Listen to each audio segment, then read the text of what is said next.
The Adventures of Huckleberry Finn by Mark Twain. Chapter 7. "Get up! What you 'bout?" I opened my eyes and looked around, trying to make out where I was.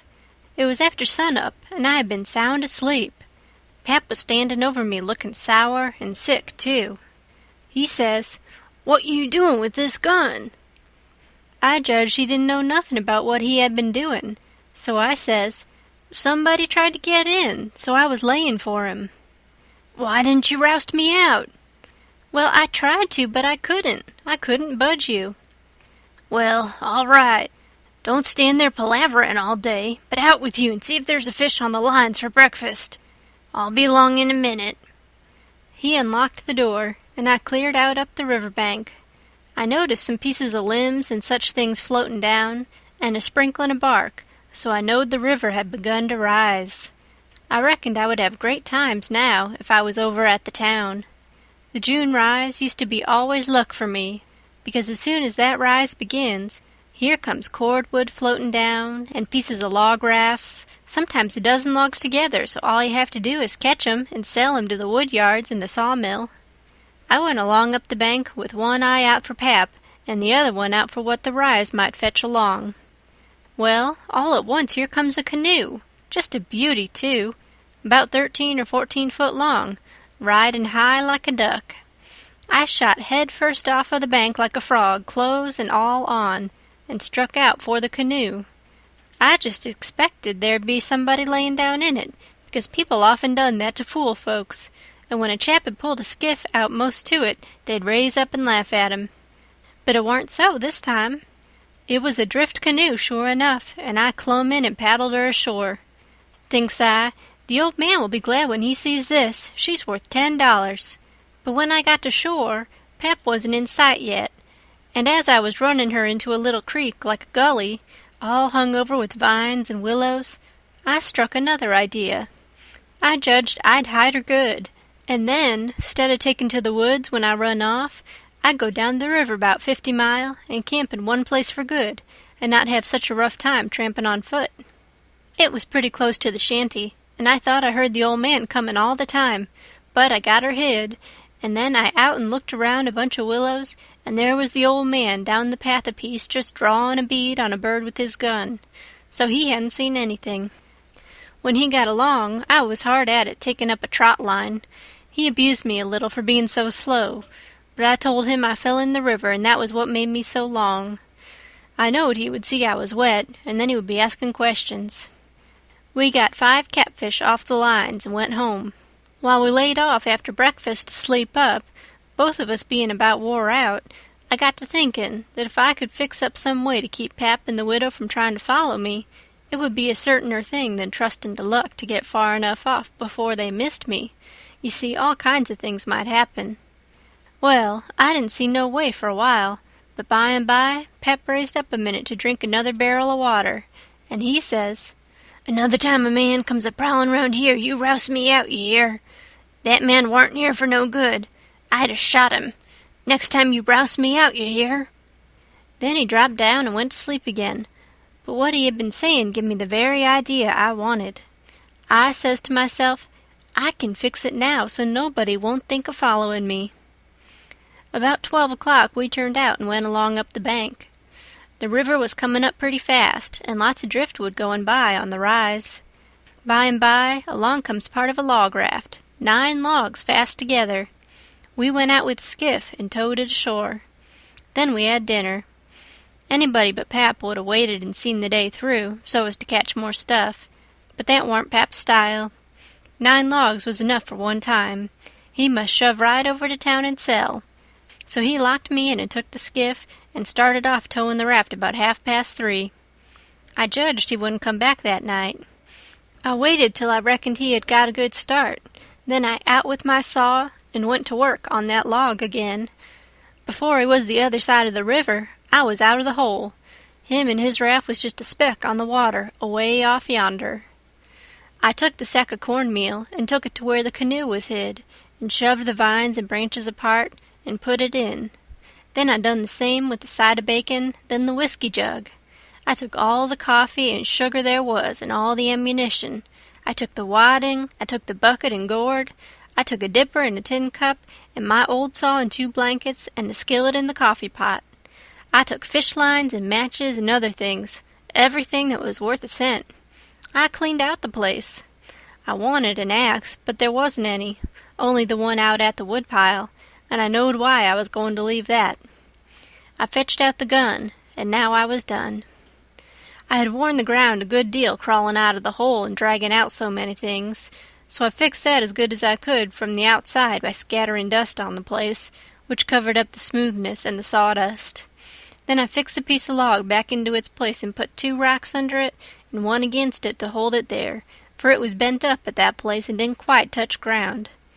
If you stood 4 or 5 foot away and didn't know it was sawed, you wouldn't never notice it.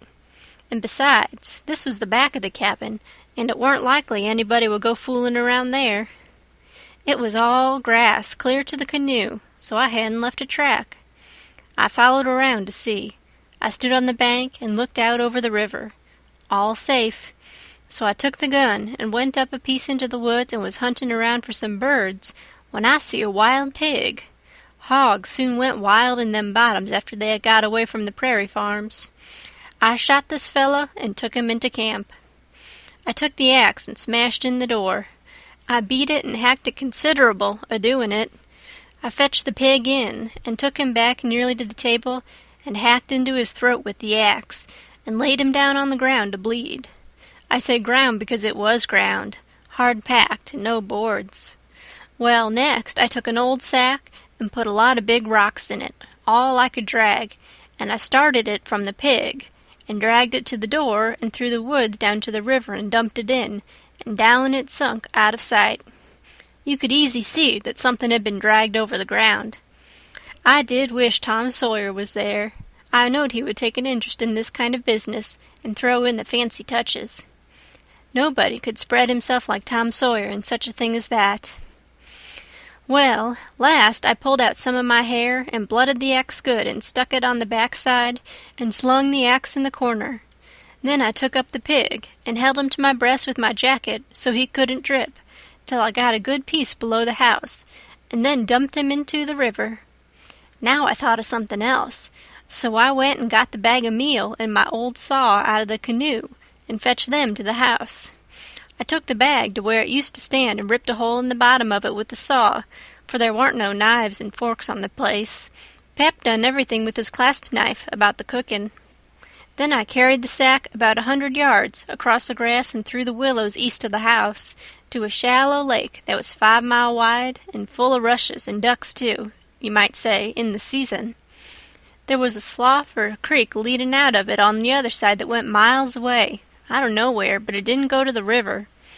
The meal sifted out and made a little track all the way to the lake.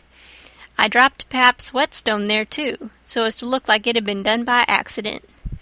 Then I tied up the rip in the meal sack with a string so it wouldn't leak no more, and took it and my saw to the canoe again. It was about dark now, so I dropped the canoe down the river under some willows that hung over the bank, and waited for the moon to rise. I made fast to a willow. Then I took a bite to eat, and by laid down in the canoe to smoke a pipe and lay out a plan.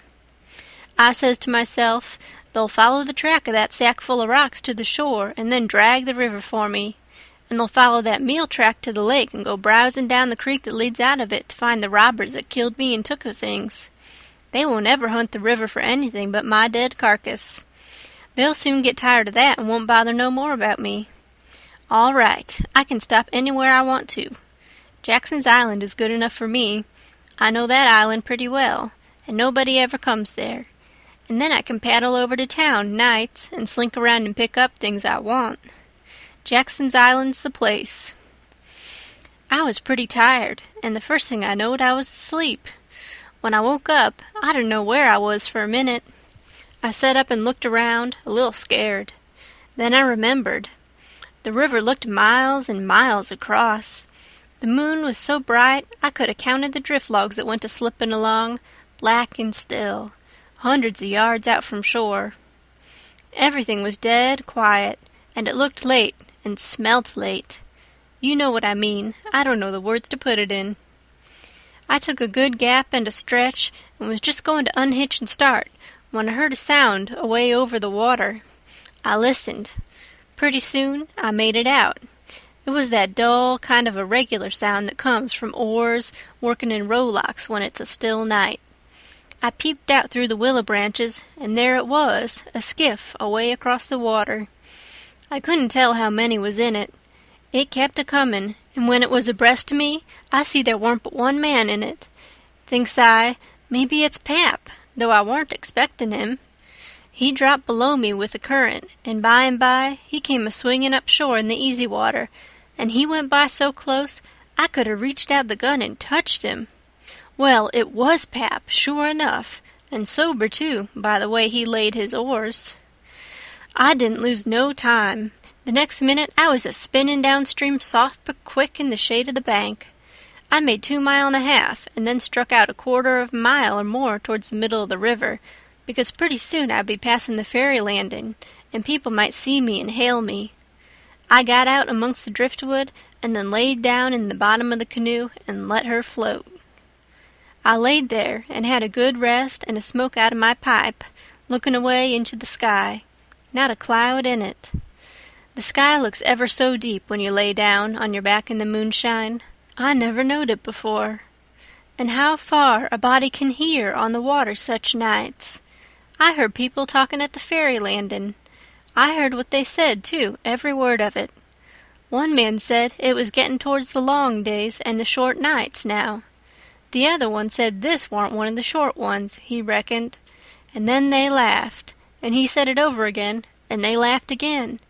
Then they waked up another fella and told him, and laughed, but he didn't laugh. He ripped out something brisk and said let him alone. The first fellow said he allowed to tell it to his old woman. She would think it was pretty good. But he said that warn't nothing to some things he had said in his time. I heard one man say it was nearly 3 o'clock, and he hoped daylight wouldn't wait more than about a week longer. After that, the talk got further and further away, and I couldn't make out the words any more, but I could hear the mumble, and now and then a laugh, too, but it seemed a long ways off. I was away below the ferry now. I rose up, and there was Jackson's Island, about 2 miles and a half downstream, heavy-timbered and standing up out of the middle of the river, big and dark and solid, like a steamboat without any lights. There weren't any signs of the bar at the head. It was all under water now. It didn't take me long to get there. I shot past the head at a ripping rate. The current was so swift, and then I got into the dead water and landed on the side towards the Illinois shore. I run the canoe into a deep dent in the bank that I knowed about. I had to part the willow branches to get in, and when I made fast, nobody could have seen the canoe from the outside. I went up and sat down on a log at the head of the island and looked out on the big river and the black driftwood and away over to the town, 3 mile away, where there was 3 or 4 lights twinkling. A monstrous big lumber raft was about a mile upstream, coming along down with a lantern in the middle of it. I watched it come creeping down, and when it was most abreast of where I stood, I heard a man say, "Stern oars, there! Heave her head to starboard." I heard that just as plain as if the man was by my side. There was a little gray in the sky now, so I stepped into the woods and lay down for a nap before breakfast. End of Chapter 7. Chapter 8. The sun was up so high when I waked that I judged it was after 8 o'clock.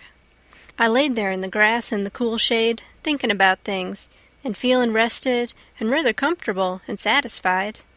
I could see the sun out at 1 or 2 holes, but mostly it was big trees all about, and gloomy in there amongst them. There was freckled places on the ground where the light sifted down through the leaves, and the freckled places swapped about a little, showing there was a little breeze up there. A couple of squirrels set on a limb and jabbered at me very friendly. I was powerful lazy and comfortable. Didn't want to get up and cook breakfast. Well, I was dozing off again when I thinks I hear a deep sound of boom away up the river. I rouses up and rests on my elbow and listens. Pretty soon I hears it again. I hopped up and went and looked out at a hole in the leaves, and I see a bunch of smoke layin' on the water a long ways up, about abreast the ferry. And there was the ferry boat full of people floatin' along down. I knowed what was the matter now. Boom! I see the white smoke squirt out of the ferry boat's side. You see, they was firin' cannon over the water, trying to make my carcass come to the top.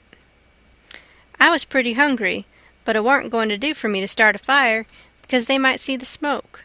So I set there and watched the cannon smoke and listened to the boom. The river was a mile wide there, and it always looks pretty on a summer mornin', so I was having a good enough time seeing them hunt for my remainders if I only had a bite to eat. Well, then I happened to think how they always put quicksilver in loaves of bread and float them off, because they always go right to the drownded carcass and stop there. So, says I, I'll keep a lookout, and if any of them's floatin' around after me, I'll give them a show. I changed to the Illinois edge of the island to see what luck I could have, and I warn't disappointed. A big double loaf come along, and I most got it with a long stick, but my foot slipped, and she floated out further. Of course I was where the current set in the closest to the shore. I knowed enough for that. But by and by along comes another one, and this time I won. I took out the plug and shook out the little dab of quicksilver and set my teeth in. It was baker's bread, what the quality eat, none of your low-down corn-pone. I got a good place amongst the leaves, and set there on a log, munchin' the bread and watchin' the ferry boat, and very well satisfied. And then something struck me. I says, now I reckon the widow or the parson or somebody prayed that this bread would find me, and here it has gone and done it. So there ain't no doubt but there is something in that. That is, there's something in it when a body like the widow or the parson prays, but it don't work for me, and I reckon it don't work for only just the right kind. I lit a pipe and had a good long smoke and went on watchin'. The ferry boat was floatin' with the current, and I allowed I'd have a chance to see who was aboard when she come along, because she would come in close where the bread did. When she got pretty well along down towards me, I put out my pipe and went to where I fished out the bread, and laid down behind a log on the bank in a little open place. Where the log forked, I could peep through. By and by she come along, and she drifted in so close that they could have run out a plank and walked ashore. Most everybody was on the boat. Pap and Judge Thatcher and Bessie Thatcher and Joe Harper and Tom Sawyer and his old Aunt Polly and Sid and Mary and plenty more. Everybody was talking about the murder, but the captain broke in and says, "Look sharp now, the current sets in the closest here, and maybe he's washed ashore and got tangled amongst the brush at the water's edge. I hope so, anyway." I didn't hope so. They all crowded up and leaned over the rails, nearly in my face, and kept still, watchin' with all their might. I could see them first rate, but they couldn't see me. Then the captain sung out, "Stand away!" and the cannon let off such a blast right before me that it made me deaf with the noise and pretty near blind with the smoke, and I judged I was gone. If they'd had some bullets in, I reckon they'd have got the corpse they was after. Well, I see I warn't hurt, thanks to goodness. The boat floated on and went out of sight around the shoulder of the island. I could hear the boomin' now and then, further and further off, and by, after an hour, I didn't hear it no more. The island was 3 mile long. I judged they had got to the foot and was giving it up, but they didn't yet a while. They turned around the foot of the island and started up the channel on the Missouri side, under steam and boomin' once in a while as they went. I crossed over to that side and watched them. When they got abreast the head of the island, they quit shootin' and dropped over to the Missouri shore and went home to the town. I knowed I was all right now. Nobody else would come a-huntin' after me. I got my traps out of the canoe and made me a nice camp in the thick woods. I made a kind of tent out of my blankets to put my things under so the rain couldn't get at them. I catched a catfish and haggled him open with my saw, and towards sundown I started my campfire and had supper. Then I set out a line to catch some fish for breakfast. When it was dark, I set by my campfire smokin' and feelin' pretty well satisfied. But by and by it got sort of lonesome, and so I went and set on the bank and listened to the current swashin' along, and counted the stars and drift logs and rafts that come down, and then went to bed. There ain't no better way to put in time when you are lonesome. You can't stay so, you soon get over it. And so for 3 days and nights. No difference, just the same thing. But the next day I went exploring around down through the island. I was boss of it. It all belonged to me, so to say, and I wanted to know all about it. But mainly I wanted to put in the time. I found plenty strawberries ripe and prime, and green summer grapes, and green raspberries, and the green blackberries was just beginning to show. They would all come handy by and by, I judged. Well, I went fooling along in the deep woods, till I judged I warn't far from the foot of the island. I had my gun along, but I hadn't shot nothing.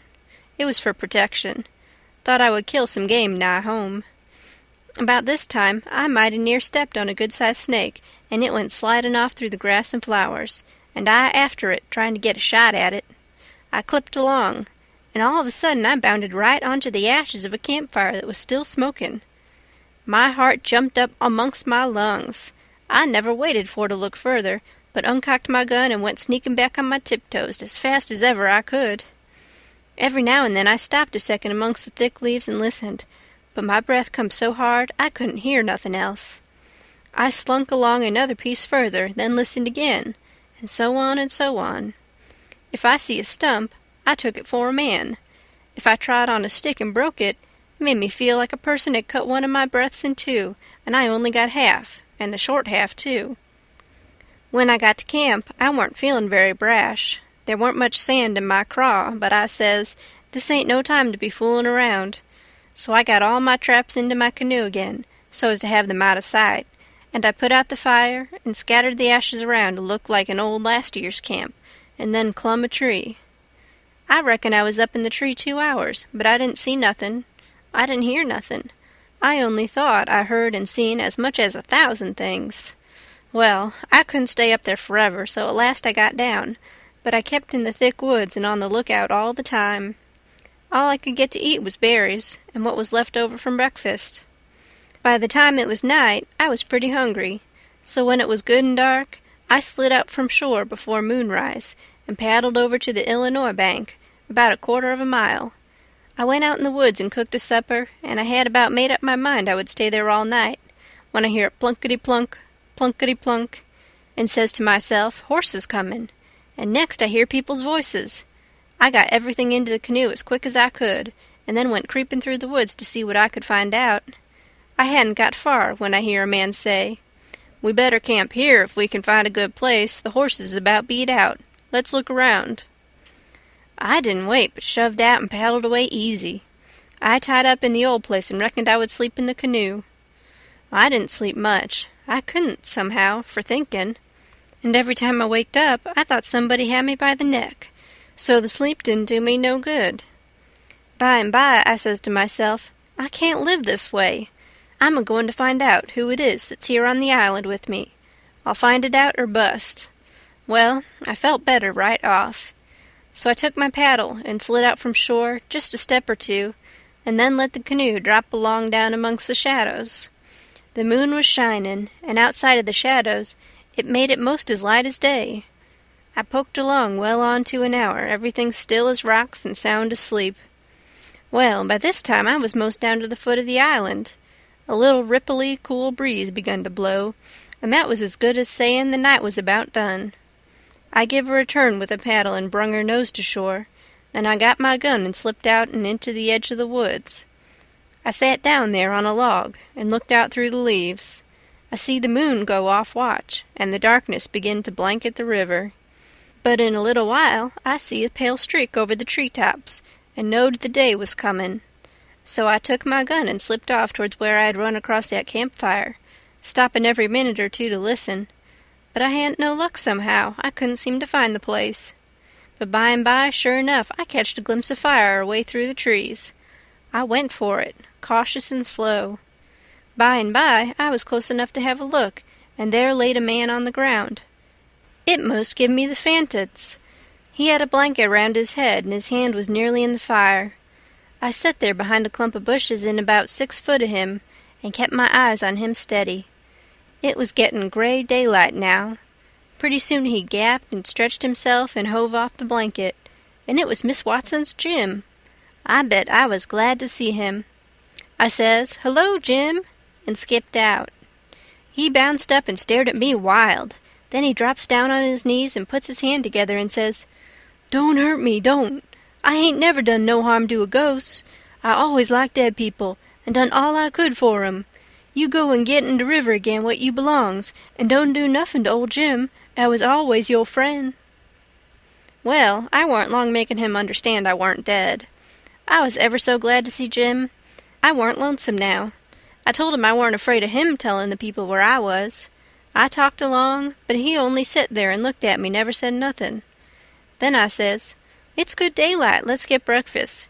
Make up your campfire good." "What's the use of making up the campfire to cook strawberries on sich truck? But you got a gun, hain't you? Then we can get something better than strawberries." "Strawberries in such truck," I says. "Is that what you live on?" "I couldn't get nothing else," he says. "Why, how long you been on the island, Jim?" "I come here the night after you's killed." "What, all that time?" "Yes, indeedy." "And you hain't had nothing but that kind of rubbish to eat?" "No, sah, nothing else." "Well, you must be most starved, ain't you?" "I reckon I could eat a hoss. I think I could." "How long you been on the island?" "Since the night I got killed." "No. Why, what has you lived on? But you got a gun. Oh, yes, you got a gun. That's good. Now you kill something and I'll make up the fire."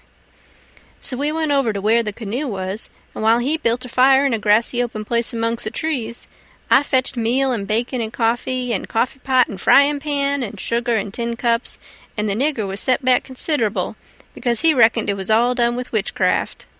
I catched a good big catfish, too, and Jim cleaned him with his knife and fried him. When breakfast was ready, we lolled on the grass and eat it smoking hot. Jim laid it in with all his might, for he was most about starved. Then when he had got pretty well stuffed, we laid off and lazied. By and by, Jim says, "But looky here, Huck, who was it Dad was killed in that shanty if it warn't you?" Then I told him the whole thing, and he said it was smart. He said Tom Sawyer couldn't get up no better plan than what I had. Then I says, "How do you come to be here, Jim, and how'd you get here?" He looked pretty uneasy and didn't say nothing for a minute. Then he says, "Maybe I better not tell." "Why, Jim?" "Well, they's reasons. But you wouldn't tell on me if I was to tell you, would you, Huck?" "Blamed if I would, Jim." "Well, I believe you, Huck. I run off."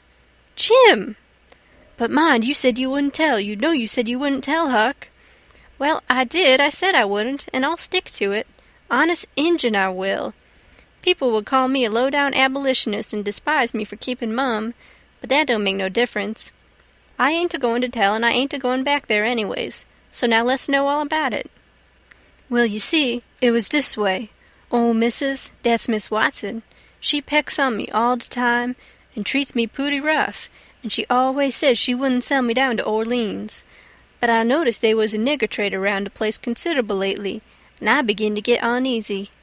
Well, one night I creeps to the door pooty late, and it don't want quite shut, and I hear Ol' Missus tell the widder she gwine to sell me to Orleans, but she didn't want to, but she could get $800 for me, and it is such a big stack of money she couldn't resist. The widder, she tried to get her to say she wouldn't do it, but I never waited to hear the rest. I lit out mighty quick, I tell you. I tuck out and shin down the hill and spec to steal a skift along the show somewheres above the town, but they was people a-stirring yet, so I hid in the old tumble-down copper shop on the bank to wait for everybody to go away. Well, I was there all night. They was somebody round all the time. 'Long 'bout 6 in the morning, skiffs begun to go by, and 'bout 8 or 9, every skift that went along was talking about how yo' pap come over to town and says you's killed. These last skiffs was full of ladies and gentlemen a-going over for to see the place. Sometimes they'd pull up at the shore and take a rest before they started across. So by the talk I got to know all about the killing. I was powerful sorry you's killed, Huck, but I ain't no more now. I laid there under the shavings all day. I was hungry, but I weren't afeared, because I knowed Ol' Missus and the widder was going to start to the camp meeting right after breakfast and be going all day, and they knows I goes off with the cattle 'bout daylight, so they wouldn't 'spect to see me round the place, and so they wouldn't miss me till after dark in the evening. The other servants wouldn't miss me, 'cause they'd shin out and take holiday soon as the old folks is out and away. Well, when it come dark, I tuck out up the river road and went about 2 miles or more to get where they warn't no houses. I'd made up my mind 'bout what I was a-gwine to do. You see, if I kept on trying to get away afoot, the dogs 'd track me. If I stole a skiff to cross over, they'd miss that skiff, you see, and they'd know about where I land on the other side, and where to pick up my track. So I says, a raft is what I's after. It don't make no track. I see a light a-comin' round the point by, so I wade in and shove a log ahead of me and swum more'n halfway across the river and got in amongst the driftwood and kept my head down low and kinder swum against the current till the raft come along. Then I swum to the stern of it and tuck a holt. It clouded up and it was pretty dark for a little while, so I clumb up and laid down on the planks. The men is all way yonder in the middle, where the lantern was. The river was a-risin', and they was a good current, so I reckoned that by 4 in the morning I'd be 25 mile down the river, and then I'd slip in just before daylight and swim ashore and take to the woods on the Illinois side. But I didn't have no luck. When we was most down to the head of the island, a man began to come aft with the lantern. I see it weren't no use for to wait, so I slid overboard and struck out for the island. Well, I had a notion I could land most anywheres, but I couldn't. Bank too bluff. I was most to the foot of the island before I found a good place. I went into the woods and jagged I wouldn't fool with rafts no more, long as they moved their lantern round so. I had my pipe and a plugger dog leg and some matches in my cap, and they weren't wet, so I was all right. And so you ain't had no meat nor bread to eat all this time? Why didn't you get mud turkles? How you going to get 'em? You can't slip up on 'em and grab 'em, and how's a body going to hit 'em with a rock? How could a body do it in the night? And I weren't going to show myself on the bank in daytime. Well, that's so. You've had to keep in the woods all the time, of course. Did you hear 'em shooting the cannon? Oh, yes, I knowed they was arter you. I see 'em go by here, watched 'em through the bushes. Some young birds come along, flying a yard or two at a time and lightin'. Jim said it was a sign it was going to rain. He said it was a sign when young chickens flew that way, and so he reckoned it was the same way when young birds done it. I was going to catch some of them, but Jim wouldn't let me. He said it was death. He said his father laid mighty sick once, and some of them catched a bird, and his old granny said his father would die, and he did. And Jim said you mustn't count the things you are going to cook for dinner, because that would bring bad luck. The same if you shook the tablecloth after sundown. And he said if a man owned a beehive and that man died, the bees must be told about it before sunup the next morning, or else the bees would all weaken down and quit work and die. Jim said bees wouldn't sting idiots, but I didn't believe that because I had tried them lots of times myself, and they wouldn't sting me. I had heard about some of these things before, but not all of them. Jim knowed all kinds of signs. He said he knowed most everything. I said it looked to me like all the signs was about bad luck, so I asked him if there weren't any good luck signs. He says, mighty few, and dey ain't no use to a body. What you want to know when good luck's a-comin' for? Want to keep it off? And he said, if you's got hairy arms and a hairy breast, it's a sign dat you's a-gwine to be rich. Well, dey's some use in a sign like dat, 'cause it's so fur ahead. You see, maybe you's got to be po' a long time first, and so you might get discouraged and kill yourself if you didn't know by the sign that you gwine to be rich by and by. Have you got hairy arms and a hairy breast, Jim? What's the use to ask that question? Don't you see I has? Well, are you rich? No, but I been rich once, and I gwine to be rich again. Once I had $14, but I took to speculating and got busted out. What did you speculate in, Jim? Well, first I tackled stock. What kind of stock? Why, livestock, cattle, you know. I put $10 in a cow, but I ain't gwine to risk no mo' money in stock. The cow up and died on my hands. So you lost the $10. No, I didn't lose it all. I only lost about 9 of it. I sold a hide and taller for $1.10. You had $1.10 left. Did you speculate any more? Yes, you know that one-legged nigger that belongs to old Mr. Bradish? Well, he set up a bank and say anybody that put in $1 would get $4 more at the end of the year. Well, all the niggers went in, but they didn't have much. I was the only one to have much.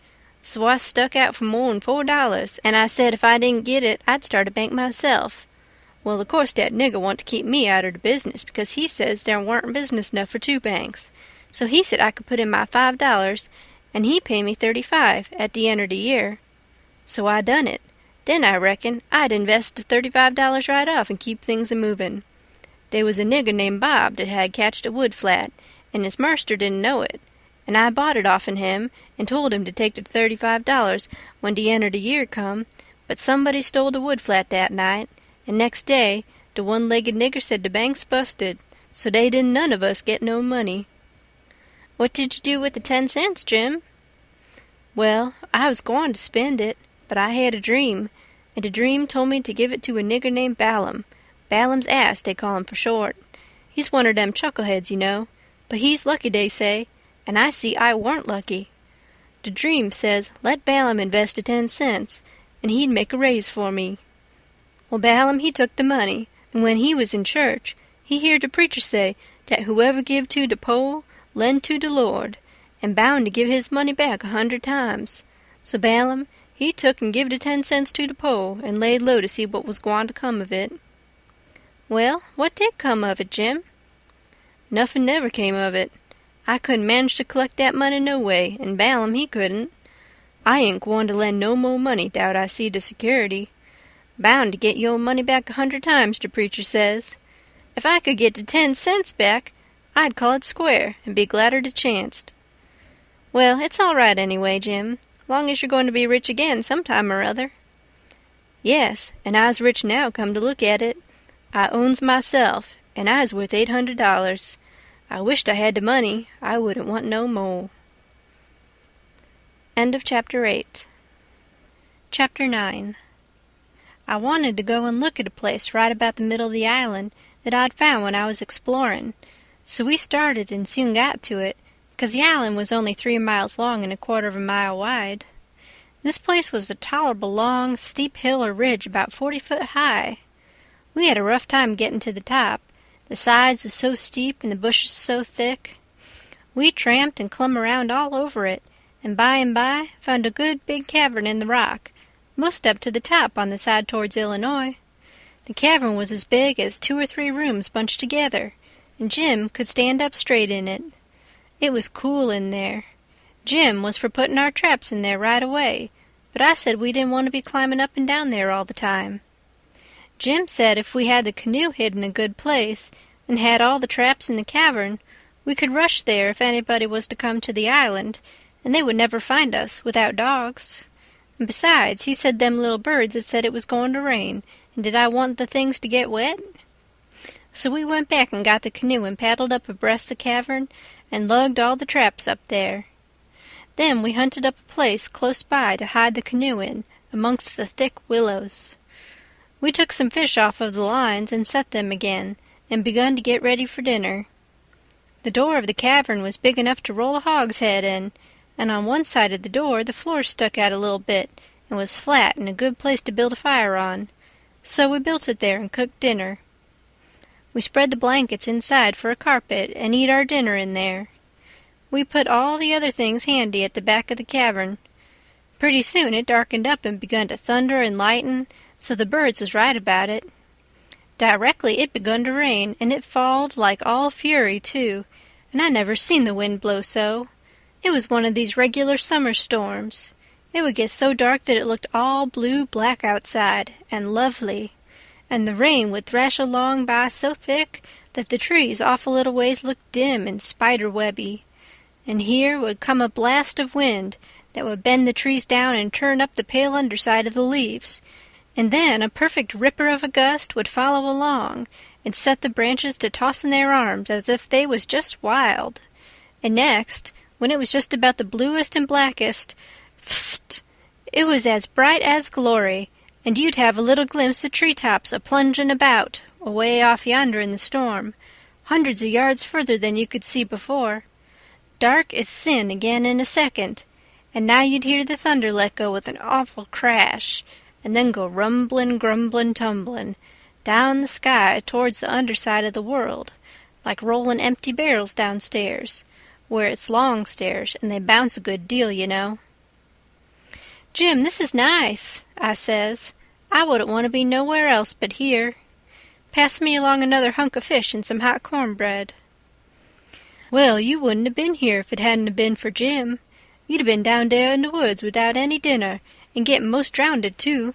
Dat you would, honey. Chickens knows when it's gwine to rain, and so do the birds, child." The river went on raisin' and raisin' for 10 or 12 days, till at last it was over the banks. The water was 3 or 4 feet deep on the island in the low places, and on the Illinois bottom. On that side it was a good many miles wide, but on the Missouri side it was the same old distance across, a half a mile, because the Missouri shore was just a wall of high bluffs. Daytimes we paddled all over the island in the canoe. It was mighty cool and shady in the deep woods, even if the sun was blazing outside. We went winding in and out amongst the trees, and sometimes the vines hung so thick we had to back away and go some other way. Well, on every old broken-down tree you could see rabbits and snakes and such things, and when the island had been overflowed a day or two they got so tame, on account of being hungry, that you could paddle right up and put your hand on them if you wanted to. But not the snakes and turtles, they would slide off in the water. The ridge our cavern was in was full of 'em. We could 'a' had pets enough if we'd wanted them. One night we catched a little section of a lumber raft, nice pine planks. It was 12 foot wide and about 15 or 16 foot long, and the top stood above water 6 or 7 inches, a solid level floor. We could see saw logs go by in the daylight sometimes, but we let them go. We didn't show ourselves in daylight. Another night, when we was up at the head of the island, just before daylight, here comes a frame house down on the west side. She was a 2-story and tilted over considerable. We paddled out and got aboard, clumb in at an upstairs window. But it was too dark to see yet, so we made the canoe fast, and set in her to wait for daylight. The light begun to come before we got to the foot of the island. Then we looked in at the window. We could make out a bed and a table and 2 old chairs and lots of things around about on the floor, and there was clothes hanging against the wall. There was something laying on the floor in the far corner that looked like a man. So Jim says, "Hello, you!" But it didn't budge, so I hollered again, and then Jim says, "The man ain't asleep, he's dead. You hold still, I'll go and see." He went and bent down and looked, and says, "It's a dead man. Yes, indeedy, naked, too. He's been shot in the back. I reckon he's been dead 2 or 3 days. Come in, Huck, but don't look at his face. It's too gashly." I didn't look at him at all. Jim throwed some old rags over him, but he needn't done it. I didn't want to see him. There was heaps of old greasy cards scattered around over the floor, and old whiskey bottles and a couple of masks made out of black cloth, and all over the walls was the ignorantest kind of words and pictures made with charcoal. There was 2 old dirty calico dresses and a sunbonnet and some women's underclothes hanging against the wall, and some men's clothing too. We put the lot into the canoe. It might come good. There was a boy's old speckled straw hat on the floor. I took that too. And there was a bottle that had had milk in it, and it had a rag stopper for a baby to suck. We would have took the bottle, but it was broke. There was a seedy old chest and an old hair trunk with the hinges broke. They stood open, but there weren't nothing left in them that was any account. The way things was scattered about, we reckoned the people left in a hurry, and weren't fixed so as to carry off most of their stuff. We got an old tin lantern, and a butcher knife without any handle, and a brand-new Barlow knife worth 2 bits in any store, and a lot of tallow candles, and a tin candlestick, and a gourd and a tin cup, and a ratty old bedquilt off the bed, and a reticule with needles and pins and beeswax and buttons and thread, and all such truck in it, and a hatchet and some nails, and a fish line as thick as my little finger, with some monstrous hooks on it, and a roll of buckskin, and a leather dog collar, and a horseshoe, and some vials of medicine that didn't have no label on them. And just as we was leaving, I found a tolerable good currycomb, and Jim, he found a ratty old fiddle bow, and a wooden leg. The straps was broke off of it, but, barring that, it was a good enough leg, though it was too long for me, and not long enough for Jim, and we couldn't find the other one, though we hunted all around. And so, take it all around, we made a good haul. When we was ready to shove off, we was a quarter of a mile below the island, and it was pretty broad day, so I made Jim lay down in the canoe and cover up with the quilt, because if he set up, people could tell he was a nigger a good ways off. I paddled over to the Illinois shore, and drifted down most a half a mile doing it. I crept up the dead water under the bank, and hadn't no accidents, and didn't see nobody. We got home all safe. End of chapter 9.